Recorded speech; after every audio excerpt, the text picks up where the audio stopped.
Umuusad na sa bagong yugto ang digmaan ng US at Israel laban sa Islamikong Republika. Isang bagong naratibo ang itinutulak sa Washington. Sinasabi ng media at social media na hindi na kontrolado ang digmaang ito. Tila-tila natatalo na ang Estados Unidos at Israel sa digmaang ito.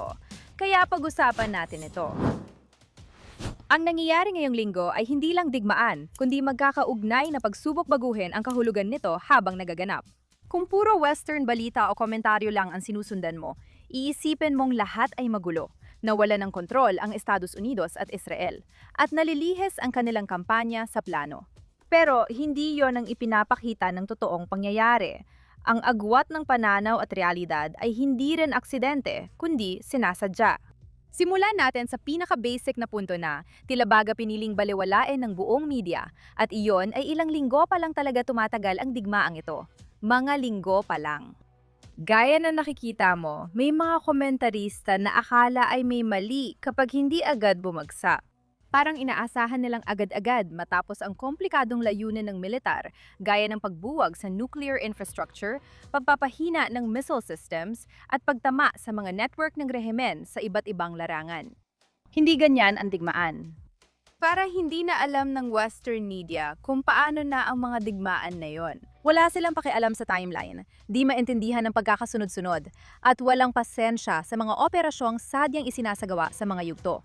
Ang inaasahan nila ay kapag hindi agad na-resolve ang lahat, may mali na agad, may pumalpak na hindi naman talaga pagsusuri pagdating sa digmaan, kundi kamangmangan. Tingnan natin kung ano talaga ang sinasabi ng Estados Unidos tungkol sa kampanya, dahil mas mahalaga yon kaysa sa hysteria ng media sa social media. Milino ng mga matataas na opisyal na malinaw ang mga layunin at may nagaganap na progreso ayon sa balangkas na iyon.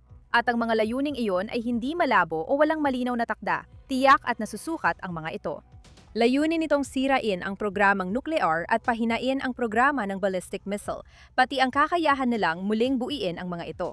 Upang pahinain ang kakayahan ng rehimen na pondohan at suportahan ang mga teroristang proxy sa rehiyon at sirain ang mga infrastruktura nito para bigyan ng pagkakataon ang mga tao na mag-alsa. Nasa tamang direksyon ang lahat. Iyan ang totoong nangyayari sa aktwal na sitwasyon. Sa tuloy-tuloy at tumpak na pag-atake sa mga pabrika ng misil, mga pasilidad ng drone, mga kagamitang pandagat, infrastruktura ng IRGC, at mga sistema ng utos at kontrol na inaasahan ng rehimen upang mapatakbo ang mga operasyon nito, kapwa sa loob ng bansa at sa buong rehiyon. Kapag tiningnan mo ang buong larawan ng operasyon, makikita mo ang isang sistematikong kampanya na unti-unti nagpapahina ng kakayahan, hindi isang magulong sitwasyon na nawawala sa kontrol.